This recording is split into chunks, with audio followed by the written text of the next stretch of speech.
வலைக்கம் வரஹ்மத்துல்லாஹ்.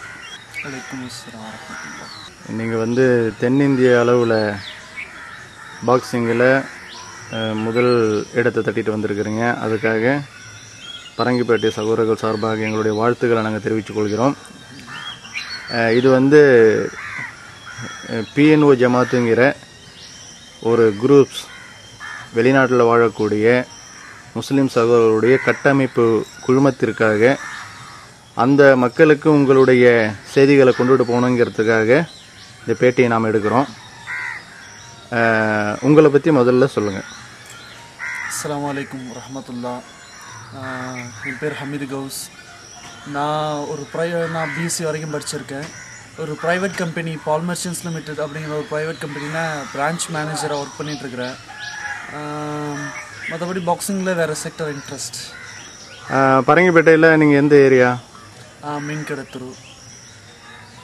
அவங்க கூட பிறந்தவங்க?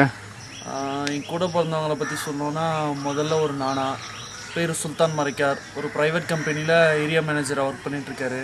அடுத்தது ஒரு தம்பியா, அவர் ஸ்கூலில் டீச்சராக ஒர்க் பண்ணிட்டுருக்காரு. ஒரு சின்ன தம்பி, ஒரு தங்கச்சி. இந்த பாக்ஸிங் லைனில் வந்து உங்களுக்கு எப்படி ஆர்வம் ஏற்பட்டது? ஏன்னு கேட்டிங்கன்னா, இது என்னை பொறுத்தவரையில் இது பரங்கிப்பேட்டைக்கு கொஞ்சமும் சம்மந்தம் இல்லாத ஒரு லைனாக இருக்குது. இதில் எப்படி உங்களுக்கு வந்து ஒரு ஆர்வம் ஏற்பட்டுச்சு, அதை பற்றி சொல்லுங்கள்.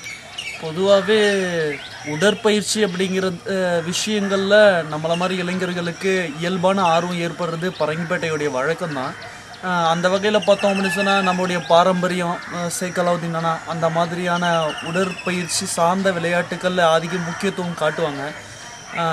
காரணங்கள்னு சொன்னால், இந்த பாக்ஸிங்கில் எனக்கு எப்படி ஆர்வம் ஏற்பட்டுச்சு அப்படின்னு சொன்னால், திறமையாளர்கள் இருந்துகிட்டு இருக்காங்க. நம்ம ஊரில் திறமையாளர்களுக்கு பஞ்சம் இல்லை. ஆனால் அந்த திறமையாளர்களை வெளிக்கொணரக்கூடிய வாய்ப்புகள் இல்லை அப்படிங்கிறதுல எனக்கு ஆழமான கருத்து இருக்குது. ஏதாவது ஒரு ஃபீல்டில் சாதிக்கணும், அந்த ஃபீல்டில் நான் ஷைன் பண்ணி பிரைட்டாக காட்டணும் அப்படிங்கக்கூடிய ஒரு ஆர்வம் இது பாக்ஸிங்கில் நுழைய வச்சதற்கான ஒரு காரணம். இன்னும் சொல்லணும் அப்படின்னா, இந்த குத்துச்சண்டையில் காரணம் அப்படின்னு சொன்னால் ஒரே காரணம் வல்ல அல்லாஹ் நாட்டம். காரணிகள் அப்படின்னு சொன்னோன்னா, நான் ஒரு நண்பர்கள்ட்ட போய் நான் பாக்ஸிங் அவங்க பயிற்சி எடுத்துக்கிட்டு இருந்தாங்க. அப்போ அவங்ககிட்ட போய் கேட்கும்போது, நான் அந்த சமயங்களில் ரொம்ப ஒல்லியாக இருந்திருந்தேன். அப்போது எனக்கு பாக்ஸிங் போட முடியாது, என்னால் பாக்ஸிங் பண்ண முடியாது அப்படின்னு அவங்க முடிவு எடுத்தாங்க. இந்த விஷயங்கள் என்னை அதிகமான ஆர்வத்துக்குள்ளாக்குச்சு. ஏன் முடியாதுன்னு சொல்கிறாங்க, என்னால் ஏன் முடியாது அப்படின்னு சொல்லிட்டு, அவங்களுடைய முடியாது அப்படின்னு சொன்ன அந்த பேலன்சிங் தான் ஒருவேளை என்னை இந்த அளவுக்கு கொண்டு போச்சோ அப்படிங்கக்கூடிய எண்ணம் எனக்கு ஆழமாக இருக்குது. எத்தனை ஆண்டுகளாக இந்த லைனில் நீங்கள் இருக்கிறீங்க? பாக்ஸிங்கில் ஆர்வம் எனக்கு சுமார் 12வது ஒரு 7 வருஷத்துக்கு மேலே இருந்துகிட்ருக்குது. முறையான பொதுவாக விளையாட்டுத்துறை எல்லாத்துக்குமே முறையான பயிற்சியாளர்கள், பயிற்சி கூடங்கள் அதெல்லாம் இருக்குது, நமக்கு தெரியும். அதில் பயிற்சி எடுக்கிறவங்களே தோல்வியை தழுவக்கூடியதை நம்ம பார்க்குறோம். அப்படி இருக்கும்போது ஏதோ ஒரு தூண்டுதலில் ஒரு முறையான பயிற்சி இல்லாமல் நீங்கள் களங்கண்டு இருக்கிறீங்க. இது எத்தகைய அனுபவங்களுக்கு உங்களுக்கு ஏற்படுத்துச்சு? பயிற்சி இல்லாமல் இதில் வெற்றி பெற முடியுங்கிற தன்னம்பிக்கை உங்களுக்கு எப்படி வந்துச்சு? அல்ஹம்துலில்லாஹ், ரொம்ப அருமையான கேள்வி. நிச்சயமாக என்ன நான் பேலன்ஸ் பண்ணிக்கிறேன், என்னால் முடியும் அப்படிங்கக்கூடிய ஒரு பெரிய உள்ளுணர்வு என்னை ரொம்ப தள்ளுச்சு. முதல்ல தோல்வி அடையலை அப்படின்லாம் சொல்ல முடியாது. எல்லாருக்கும் தோல்வி அப்படிங்கிறது ஒரு பெரிய ஒரு முதல் ஸ்டெப்பாக தான் இருந்துகிட்டு இருந்தது. நான் எடுத்து வச்ச முதல் ஸ்டெப்பே பெரிய ஸ்டெப்பு. எப்படின்னா, ஃபஸ்ட்டு பாக்ஸிங் பண்ணிவிட்டு ப்ராக்டிஸ் பண்ணிட்டு இருக்கிறேன். முதல் காம்படிஷனு சவுத் இந்தியா லெவலில் நடந்தக்கூடிய ஒரு கிக் பாக்ஸிங் டோர்னமெண்ட்டில் தான் எனக்கு முதல் வாய்ப்பு. அந்த வாய்ப்பில் ஆந்திராவுடைய போட்டியாளர் கூட நான் மோதுறேன். என்னை சமாளிக்க முடியாத அவர் என்ன பண்ணுறாரு அப்படின்னு சொன்னால், என்னை ரிங்கிலேருந்து வெளியே தள்ளிட்டார். ரிங்கிலேருந்து வெளியே தந்ததுனால ரிங்கோட ஸ்டெப்ஸில் எங்களுடைய கைப்பட்டு முட்டிப்பட்டு கை உடஞ்சி போச்சு எனக்கு.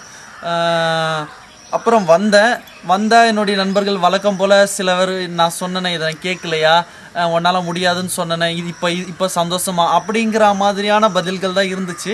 ஆனால் அல்ஹம்துலில்லாஹ் அந்த விஷயங்களை என்னை மேலும் உற்சாகப்படுத்துச்சு. என்ன அப்படி சொன்னால், நான் என்ன செக்டரை மாற்றிக்கிட்டேன். கிக் பாக்ஸிங் எனக்கு செட் ஆகலை, பாக்ஸிங் செட் ஆகும் அப்படிங்கிற ஒரு செக்டரை மட்டும் நான் மாற்றிக்கிட்டேன். அதனால் 2வது காலம் நான் போனேன். 2வது ஒரு 3 மாதம் ரெஸ்ட் எடுத்தேன்.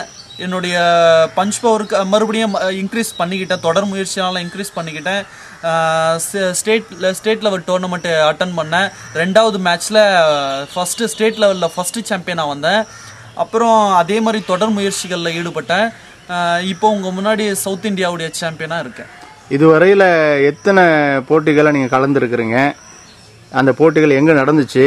அதில் உங்களோட களம் கண்ட விளையாட்டு வீரர்கள் யார்? அவர்களை பற்றி சொல்லுங்கள்.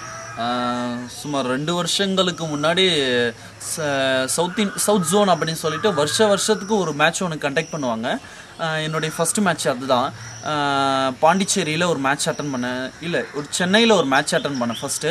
அந்த மேட்ச்சில் எனக்கு தகுதி இல்லை அப்படிங்கிற மாதிரியான ஒரு சில கேள்விகள் அங்கே முன்வைக்கப்பட்டதுனால, உங்களுக்கு சரியான கோச்சர் இல்லை, அதனால் உங்களால் பாக்ஸிங் பண்ண முடியாது அப்படிங்கிற மாதிரியே சொல்லி என்னை வெளியே அனுப்பிட்டாங்க. அப்போ என்னுடைய நண்பர்கள் தான் அந்த எல்லை வரைக்கும் எனக்கு கூட்டிகிட்டு போனது. அதுவே எனக்கு ஒரு பெரிய வெற்றியின் எல்லை. நான் ரிங்கை பார்ப்பனா, க்ளோவை பார்ப்பனா, இதெல்லாம் பார்க்க முடியுமா அப்படிங்கக்கூடிய சந்தேகத்தில் இருந்துக்கிட்டு இருந்த என்னுடைய நண்பர்கள், என்னை சார்ந்த சகோதரர்கள்லாம் என்ன செஞ்சாங்கன்னா, என்னை ரிங்கு வரைக்கும் கூட்டிகிட்டு போய் விட்டாங்க. எனக்கு ரொம்ப சந்தோஷமாக இருந்தது. அதுவே எனக்கு ஒரு பெரிய வெற்றியாக இருந்தது. ரிங்கு வரைக்கும் நான் போனேனே அப்படிங்கிற ஒரு வெற்றி. அந்த மேட்ச்சில் என்னால் பார்ட்டிசிபேட் பண்ண முடியல. 2வது அகலக்கால் வைக்கிற மாதிரி சவுத் இந்தியாவுடைய கிக் பாக்ஸிங் டோர்னமெண்ட்டை நான் அட்டன் பண்ணேன். அந்த விஷயத்தை பற்றி தான் நான் முதல் பேட்டியில் நான் சொல்லியிருந்தேன். என்னுடைய போட்டியாளர் என்னை ஸ்டேஜ்லேருந்து வெளியே தள்ளியிருந்தாலும் என்னுடைய கை உடஞ்சி போச்சு. இந்த மாதிரி தொடர்ந்து 2 மேட்ச்சில் எனக்கு தோல்வி. 3வது மேட்ச்சு 2008 கடலூர் அண்ணா ஸ்டேடியமில் ஃபஸ்ட்டு தமிழ்நாடு ப்ரொஃபஷனல் பாக்ஸிங்குடைய ஃபஸ்ட்டு ஸ்டேட் லெவல் மேட்ச் ஒன்று நடந்தது. அதுதான் ப்ரொஃபஷனல் பாக்ஸிங் அசோசியேஷன் கண்டக்ட் பண்ணக்கூடிய முதல் ஸ்டேட் மேட்ச்சு. அதுலேயே முதல் ஸ்டேட் மேட்ச்சில் என்னுடைய வெல்டர் வெயிட் கேட்டகரியில் நான் தான் ஃபஸ்ட்டு சாம்பியன். அப்புறம் 2வது மேட்ச் 2010 இன்னைக்கு லாஸ்ட்டு சண்டே கண்டக்ட் பண்ணாங்க. இந்த மேட்ச்சில் ஒரு 5 ஸ்டேட்டுடைய பிளேயர்ஸ் வந்து பார்ட்டிசிபேட் பண்ணியிருந்தாங்க. தமிழ்நாடு, கேரளா, பாண்டிச்சேரி, ஆந்திரா, கர்நாடகா அப்படிங்கக்கூடிய 5 ஸ்டேட் பிளேயர்ஸ் கண்டக்ட் பண்ணியிருந்தாங்க. இந்த மேட்ச்சில் என்னுடைய ஆப்போனன்ட் யார் அப்படின்னு சொன்னால், கேரளாவை சேர்ந்த ஒரு பெரிய ஸ்டேட் சாம்பியனு. நல்ல பெர்ஃபார்மன்ஸ் இருந்தது. அவருக்கும் எனக்கு ஒரு போட்டி, அவரை நான் ஜெயிச்சுட்டு இந்த சவுத் இந்தியாவுடைய சாம்பியனாக இருக்கேன். பாக்ஸிங்கிறது வந்து ஒரு அகில உலக விளையாட்டு. அதில் வந்து அகில உலக விளையாட்டுன்னு சொன்னாவே அதுக்கு சர்வதேச அளவில் முறையான கோச்சர்கள் வந்து அதுக்கு இருக்கிறாங்க, ப்ராக்டிஸ் கொடுத்துக்கிட்டு இருக்கிறாங்க. அதுக்குரிய விதிகளில் கூட அந்த மாதிரி கோச்சர்கள்கிட்ட ப்ராக்டிஸ் பண்ணவங்க தான் வந்து விளையாட முடியும் அப்படிங்கிற மாதிரிலாம் விதி இருக்கலாம்னு நான் நினைக்கிறேன். அப்படி இருக்கும்போது எந்த ஒரு கோச்சரும் இல்லாமல் உங்களால் வந்து அதை உள்ளே போய் நீங்கள் சாதிச்சுட்டு வந்தீங்கன்னு சொன்னால் அது எப்படிங்கிறத நீங்கள் கொஞ்சம் சொல்லி தான் ஆகணும். என்ன அப்படின்னு சொன்னால், எனக்கு கோச்சர் இல்லை அப்படின்னு சொல்லி நான் சொல்ல வரல. யூனுஸ் நானா, நம்மளுடைய தலைவர் யூனுஸ் நானாவுடைய ஹெல்ப்பின் மூலமாக ஒரு எதர்ச்சி ஒரு ஆக்சிடென்ட் மூலமாக ஒரு நண்பரை நான் சந்தித்தேன். அவர் தென்னிந்திய அளவில் ப்ரொஃபஷ்னல் பாக்ஸிங் அசோசியேஷனில் ஒரு செக்ரட்டரியாக இருந்தார். அவரை சந்தித்தது ஒரு ஆக்சிடெண்ட் தான். திடீர்னு ஒரு ஃபோன் கால் அவர் கூட ஒரு கான்டாக்ட் ஏற்பட, அவர் மூலமாக பேச, பாக்ஸிங்கை பற்றி அந்த லிங்க் அவர் நம்ம ஊரில் நம்மலாம் சந்திக்கணும் அப்படின்னு சொல்லி ஆசைப்பட்டார். உடனே நம்ம என்ன பண்ணோம் அப்படின்னு சொன்னால், ஜமாத்தில் அவங்கள போய் கூட்டிகிட்டு போய் விட்டோம். இந்த மாதிரி பாக்ஸிங் அசோசியேஷன் ஒன்று ஆரம்பிக்கலாமே, ஒரு ஸ்கூல் ஆஃப் பாக்ஸிங், போர்ட்னவா ஸ்கூல் ஆஃப் பாக்ஸிங் அப்படிங்கிற மாதிரி ஒன்று ஆரம்பிக்கலாமே அப்படிங்கிற ஒரு ஐடியா இருந்தது. அவர் மூலமாக நம்ம யூனுஸ் நானா, அப்புறம் என்னுடைய நண்பர்கள் எல்லாம் சேர்ந்து ஒரு ஃபோட்டோ எடுத்துகிட்டு தினமலர் பேப்பரில் பப்ளிஷ் பண்ணோம், போர்ட்னவா ஸ்கூல் ஆஃப் பாக்ஸிங் அப்படின்னு சொல்லிட்டு. இதுக்கு என்ன அப்படின்னு சொன்னால், அவங்க தொடர்ந்து வந்திருந்தாங்க. அவங்க ஓட்டி, அவங்க பேர் மிஸ்டர் மகேஷ் பாபு. ஓட்டிலேருந்து டெய்லி ட்ராவல் பண்ணி வந்துட்டுருப்பாங்க. வீக்லி 2 days அவங்க வருவாங்க. அவங்களுக்கு ப்ரொமோஷன் கிடச்சி போனதுனால அவங்களுடைய வருகை தொடர்ந்து கண்டினியூ பண்ண முடியல. ஏன்னா அவங்க சவுத் இந்தியா லெவலில் பெரிய செக்ரட்டரி ஆகிட்டதுனால அவங்களுடைய ஒர்க்கிங் ஸ்டைல் வேறு மாதிரி போயிடுச்சு. எப்படின்னா, திடீர்னு அவங்க கேரளாவில் இருப்பாங்க, ஆந்திராவில் இருப்பாங்க, கர்நாடகாவில் இருப்பாங்க அப்படின்ட்டு அவங்களுடைய செக்டரை மாற்றிக்க முடிஞ்சதை தவிர நம்மக்கிட்ட தொடர்ந்து அவங்களால வர முடியல. ஆனாலும் அந்த குறையை நிவர்த்தி செய்யணுமே அப்படிங்கிறதுக்காக பர்சனலாக நம்மளே நமக்குள்ளே கான்டாக்ட் பண்ணிக்கிட்டு ப்ராக்டிஸ் பண்ணிக்கிட்டோம்.